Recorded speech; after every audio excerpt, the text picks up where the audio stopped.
والشمس وضحاها والقمر إذا تلاها والنهار إذا جلاها والليل إذا يغشاها والسماء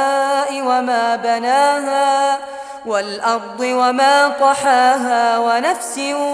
وما سواها فألهمها فجورها وتقواها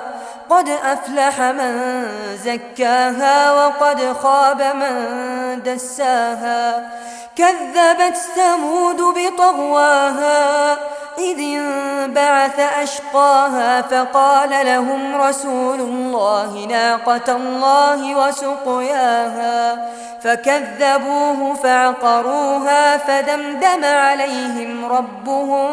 بذنبهم فسواها ولا يخاف عقباها.